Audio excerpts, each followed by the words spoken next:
So those first 18 months in India were quite strenuous. When we decided not to buy a car. We decided to use bicycles, just like we used to do in the Netherlands, and just like how the Dutch do in Netherlands. But so we would take about 3 buses to go to our farm and 3 buses back. Well, that did not go very far.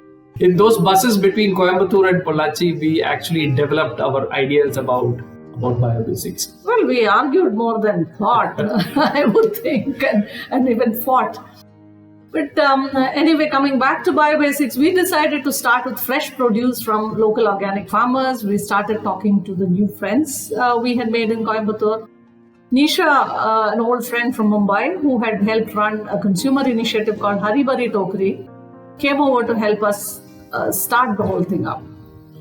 So thinking about the name, we wanted to use the term bio because in Netherlands, organic food was called bio, based on the French word called biologique, which meant organic farming.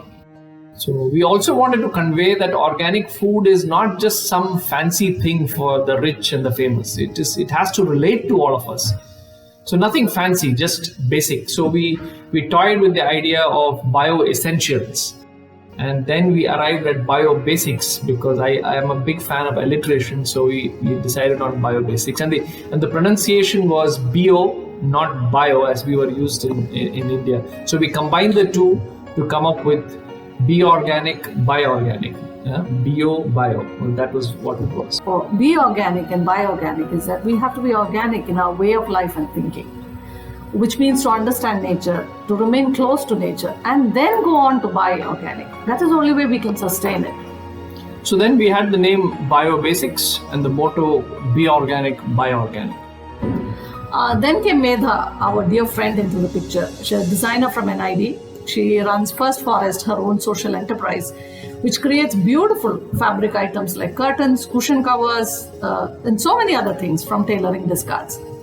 We requested her to design the logo, and she came up with the upstanding carrot, among many other designs, representing our intention to keep our offerings as basic as possible. We said the carrot is so ubiquitous. Every one of us knows it, and we did have a thought whether it was local enough, but living in Coimbatore, with carrots growing in Ooty, we thought it was local enough as well. And then there was this Dutch connection to it as well. You know, if you don't know, the orange-colored variety is said to be developed in Netherlands. And then there are a couple of peanuts in the bottom of our logo, and that came from the conversation that Ramesh had with his boss when he told him that he was quitting. And when his boss asked him why, he said, "I'm going to grow peanuts." Yeah, so he told me that I had not thought it through, and I said, well, I had thought about it enough and it was time to do something. Anyway, that's how the peanuts came in there. So on April 14th, 2015, which was Tamil New Year, and also Vishu, the favorite festival of Kerala, we did our first delivery.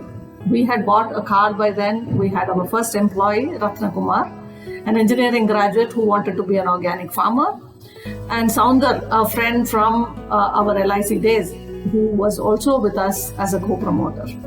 So together we delivered 20 orders in the city that day, all veggies and fruits to our friends and then friends of friends in our cars. And so I would drive and park and Devi would step out and deliver. And this continued for almost a year. At times when our logistic guys would fail us, that's when we would do this. We used to have one delivery a week. That's it. And Devi brought in the grocery items later, and starting with raw cane sugar, and we started storing it in one of our bedrooms in this house. So many startups start in the garage. Ours has started in the guest bedroom. So like I said, Biobasics is different and it does not get more personal than that.